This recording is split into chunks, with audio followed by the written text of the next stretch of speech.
Bueno, pues aprovechando la recta final de este parón de selecciones, voy a hacer mi top 5 de jugadores más sobrevalorados e infravalorados.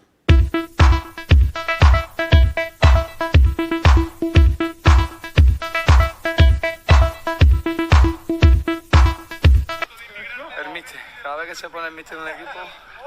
lo arruina todo. Bueno, pues lo primero de todo, recuerdo que os podéis suscribir al canal para tener contenido diario de Barça y del Betis, así que si no lo estás, pues suscribiros, que no cuesta absolutamente nada. Y bueno, sé que es un contenido bastante diferente, ya que no es ni de Barça ni de Betis precisamente, así que pues bueno, vamos a empezar, si os parece, por esos 5 jugadores infravalorados, porque bueno, no suelo hacer esta clase de top, pero bueno, se me ha ocurrido y creo que puede quedar bien. Evidentemente me he dejado a muchos futbolistas y tampoco he elegido un orden fijo, aunque sí que los he colocado y demás. Por ejemplo, hoy se ha retirado un jugador, Javier Mascherano, que yo considero que ha sido muy infravalorado, pero estamos hablando de jugadores en la actualidad que estén infravalorados. Así que vamos a empezar por el puesto número 5, el cual yo he puesto a Ilkay Gundogan, porque creo que es un jugador que, con su calidad, con su visión de juego y su capacidad para organizar el ataque de Manchester City, es un jugador clave para Guardiola. Y creo que ya desde su etapa en el Dortmund ha sido un jugador absolutamente espectacular, que en su día sonó para el Barcelona y que, hombre, en vez de traer a Arda Turan, pues a mí me hubiera encantado traer a un jugador con la calidad de Gundogan. Es una pena que las lesiones le hayan interrumpido tanto en su carrera, pero es que al final creo que en el centro del campo de City se habla mucho de De Bruyne, que tampoco está pasando por su mejor momento. Se habla muchísimo de Foden, que es una promesa y tal, de solo 19 años, que es un jugador también maravilloso, pero creo que Gundogan es un jugador muy clave y muy básico en el esquema de Guardiola. Insisto, también por su entendimiento de juego y lo bien que interpreta el estilo, así que creo que Gundogan tiene que estar aquí. En el puesto número 4 he puesto a José Luis Gallá, ya que también creo que se habla muy poquito de este lateral del Valencia. Para mí debería de ir indiscutiblemente siempre a la selección. Para mí a día de hoy está incluso por delante de Jordi Alba, que es el mejor lateral que tiene España. Así que pues es un jugador que llega muy bien a línea de fondo y que a día de hoy probablemente sea el jugador más estable del Valencia, y que sinceramente lo veo como muy bien relevo para Jordi Alba, porque solo tiene 25 años, Jordi Alba tiene 31, y aprovechando la crisis que tiene Valencia, pues creo que sería el ideal relevo para Jordi Alba, y que podía ser titular a día de hoy perfectamente en el Barcelona. Es un jugador que en general es bastante completo, porque también defiende bien y llega bien a línea de fondo, tiene muy buen golpeo de balón para central, es un jugador bastante fino asociándose, así que me encanta también Gallá. Y luego en el puesto número 3 he puesto a David Álava, el cual también creo que es un jugador que se habla muy poquito de él, porque si bien algunas veces tiene algunas cagadas, pues la verdad es que es un jugador completísimo, es un jugador muy muy bueno técnicamente, que es polivalente, puede jugar como pivote, puede jugar como lateral, puede jugar incluso en zonas más adelantadas del campo, cogiendo los carriles para encarar, y luego también como central lo ha reconvertido Flick allí, fue clave en la pasada Champions con el Bayern. Es un jugador que lleva pues muchísimos años en el conjunto bávaro, rindiendo a un nivel espectacular, y creo que incluso se habla muy poquito de él, porque insisto, es un jugador completísimo. Y bueno, pues también es una ganga que muchos presidentes de Barcelona tienen que tener en cuenta para el siguiente mercado, porque hombre, si hablan de que Álava quiere cobrar 8 netos, pues creo que sería un gran fichaje de cualquier equipo realmente, porque es un jugador que merece la pena. Y en el puesto número 2 he puesto a Miralem Pjanic, ya que bueno, es un jugador que a mí siempre me ha encantado, y que bueno, en sus primeros meses con el Barcelona no está terminando de encajar, porque entre el COVID, algunos problemas físicos y pues que Koeman está apostando por De Jong y Busquets, no termina de cuajar. Pero creo que es un jugador que en su etapa en la Juventus ha sido muy infravalorada. Es un chaval también bastante completo, con una visión de juego tremenda, con un pase largo absolutamente magnífico, con capacidad de llegada buscando el disparo desde fuera del área, y defensivamente es un jugador que ayuda bastante al equipo cortando balones. Y también pues es un jugador, insisto, organizativo, que puede jugar como interior, puede jugar en un doble pivote, en la base más de iniciar la jugada. Así que creo que Pjanic es un jugador muy infravalorado, y que incluso sabrá poco de él. Lo de Artur por Pjanic, insisto, que ojalá y nunca se hubiera hecho por la edad, pero insisto, la calidad de Pjanic, más allá del trueque y los motivos de ellos, es absolutamente incuestionable. Y en el puesto número 1 voy a poner a Rubén Díaz. Rubén Díaz, que bueno, fichaje bastante polémico de Guardiola, siempre pues está esa un poquito la polémica de que Guardiola se gasta mucho en defensas y ninguno le sale bien. Pues bueno, evidentemente hay centrales que no le han salido bien, Stones, Otamendi, bueno, Otamendi sí que le ha salido bien y creo que no lo fichó él, y Laporte, pero la verdad es que con Ake y con sobre todo Rubén Díaz, que su precio fue en principio una auténtica locura, 70 millones, pero es que a día de hoy ya se ha consagrado en el City como uno de los mejores centrales del mundo, es titular absolutamente indiscutible, está siendo el líder de la defensa y está siendo muy importante en el esquema de Guardiola, ya no solo por su liderazgo, sino porque es el que mejor central tiene. No sé, estamos hablando de un futbolista que va muy bien al corte, que tiene también bastante calidad para sacar la pelota y que en general es un jugador muy contundente que domina prácticamente todos los parámetros de la defensa. Clave con Guardiola y sin duda pues un auténtico fichajazo de City. Ahora pasando a los jugadores más sobrevalorados, pues bueno, en el puesto 5 he puesto a Vinicius Junior. Porque bueno, más que nada decían que este tío iba a inventar el fútbol en el Madrid, que iba a ser el nuevo Ronaldinho, el nuevo Neymar, el nuevo Pelé, decía el marca, y la realidad es que estamos ya en el tercer año y yo sigo sin ver una explosión de este chaval, evidentemente, que sí que es cierto que tiene muy buenas condiciones, que es un poquito la eterna promesa, pero la realidad es que ya lleva 3 años en Europa, ha tenido cierta continuidad en el primer año con Cristiano, en unas circunstancias sí que es cierto que muy extrañas, y en un segundo año en relevo a Eden Hazard, donde, hombre, también ha tenido mucha continuidad y la realidad es que ha aportado pues de vez en cuando algún gol, alguna asistencia. Es un jugador que cuando tiene un buen partido sí que es cierto que es un jugador que aporta mucho al Madrid, eso es evidente, aporta desborde, aporta uno para uno y es ese jugador vertical que aporta esa clase de ventajas, pero luego la realidad es que cuando llega a línea de fondo, en esa última decisión es un jugador que no es para nada definitivo y eso pues en un Madrid, en un equipo de esas características no puedes triunfar sin ello. E insisto, es un jugador que en su día se vendió con toda la propaganda que es del Madrid, etcétera, como que iba a ser una superestrella y a día de hoy a corto plazo parece absolutamente inviable que este chico lo pueda ser. Lleva creo que 2 goles esta temporada.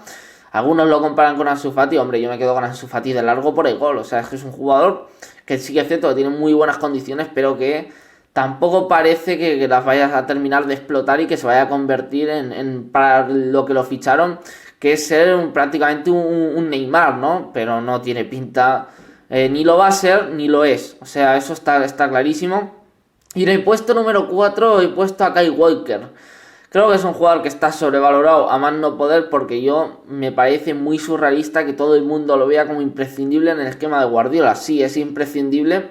pero porque es un jugador que ya lleva más de 2 temporadas, que ha sido el jugador que más ha jugado de City. Con lo cual estamos hablando de un chico que ha cometido 3 penaltis en Premier en lo que llevamos de temporada, que comete unos errores absolutamente lamentables en cuanto al marcaje se refiere, en cuanto a la contundencia, porque sí que es cierto que es un jugador con unas condiciones físicas buenísimas, porque tiene una arrancada en media distancia tremenda, porque es un jugador que tiene con esa potencia física y esa velocidad una capacidad tremenda para sorprender de segunda línea e incorporarse al ataque, y en general con su velocidad también una capacidad muy buena para recuperar la posición en defensa y hacer una transición defensiva eficaz, pero evidentemente este chico tiene un montón de errores de concentración, incluso de contundencia, a veces va con la plancha a la rodilla, a veces no entra bien. Es un jugador que pierde muchísimos balones porque se le va la pinza y eso que es fino asociándose, que tiene un muy buen cambio de orientación, pero insisto, no deja de ser un coladero atrás, tira mal los fuera de juego, se le van la marca, se come los balones en largo. Es un jugador que comete todo tipo de errores individuales que no tienen ningún tipo de sentido. A mí me parece surrealista que Cancelo no te aporte más en esa banda, según Guardiola, y más aún teniendo en cuenta que siendo un jugador muy aprovechable, incluso por Guardiola, asociándolo por dentro, siendo un jugador que también refuerce el centro del campo, sí, sorprende mucho, hace daño cuando llega de segunda línea a la hora de poder centrar, a la hora de poder internarse hacia el centro en diagonal y vale, muy bien, pero luego es un jugador que está estropeado atrás porque cuando el City juega con defensa de 3 se queda ahí por dentro y al final es un jugador que, insisto, para recuperar a la espalda, como le pongas un extremo rápido, Walker tiene muy poquito que hacer porque, insisto, se le va la pinza, penaltis de todo tipo, entradas sin ningún tipo de sentido. Aún me acuerdo del partido contra el Lyon, le pusieron un balón en largo y se lo comió, qué desastre Walker. Luego encima casi hace penalti, en el segundo gol, no, en el primer gol tira mal y fuera de juego. es un jugador que tiene unas carencias defensivas absolutamente tremendas y que en ataque tampoco es que te aporte un número de 6-7 asistencias, o sea que sobrevalorado, lo dicho, a más no poder. Y en el puesto número 3 he puesto a Kepa, que es el típico niño mimado de la prensa española, no hace falta que lo diga. El otro día hace un mes o así, cuando el Chelsea fichó a Edouard Mendy, lo estaban hablando en el golazo de gol y de repente Manolo Lama dijo que no le parecía mejor que Kepa. Bueno, pues Mendy ha encajado en 7 partidos un gol, se ha hecho un montón de paradones que además los he visto. Y está en un rendimiento espectacular. Kepa contra el Liverpool lió 2 cantadas absolutamente tremendas con los pies, que acabaron en gol, creo que una, y la otra le salvó el culo a su compañero. Es un portero que el año pasado el 52% de los tiros que le hicieron se los paró, el 52%, es decir, de cada 2 tiros a puerta prácticamente te meten uno, lo cual fue top 5 peores porteros de Europa, perdón. Y es un jugador, mi niñito mimado de la prensa, técnicamente muy limitado, con una actitud absolutamente lamentable, no aceptando las decisiones del entrenador y luego encima con unas estadísticas emparadas, además tiros donde realmente puede hacer muchísimo más. Tampoco es un portero con unas condiciones físicas muy buenas, de ser muy alto, no tiene buenas estadísticas en los penaltis, es un portero que deja mucho que desear. Puesto número 2 he puesto a David Luiz, que básicamente por el pelo y supongo que también por su calidad para sacar el balón, ya que es un jugador que tiene un golpeo de balón espectacular, todos recordamos el gol que le metió a Colombia de falta en el Mundial 2014, ¿vale? Jugando incluso de pivote algunos partidos, pero evidentemente se nos pasa a la cabeza el 7-1 de Brasil, de Alemania a Brasil, que fue probablemente la mayor tragedia de la historia del fútbol, donde evidentemente, como todos los jugadores de aquella Brasil, salen absolutamente retratados, pero es que David Luiz ha sido de lo más flojito que he visto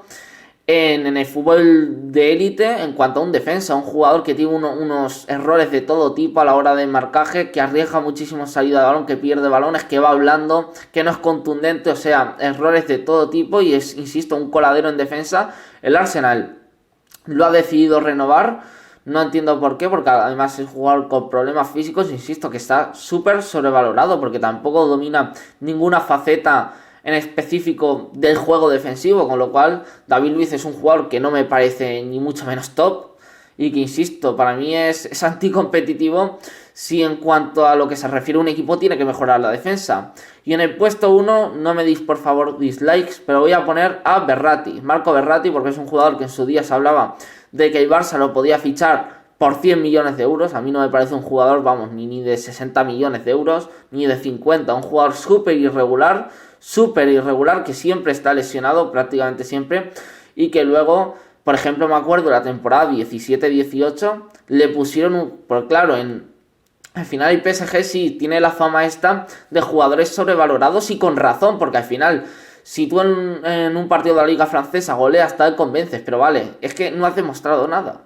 Porque claro, el Barcelona hace ridículo en Champions, pero luego en una liga competitiva va sacando los partidos adelante. Entonces sí que es un plantillón. El problema del PSG es que no tiene rival en la Liga Francesa, no es competitiva. Y luego en Champions, el primer rival gordo que te toca, salvo el año pasado, lo sé, donde Verratti no jugó, por cierto, jugó Herrera. Pues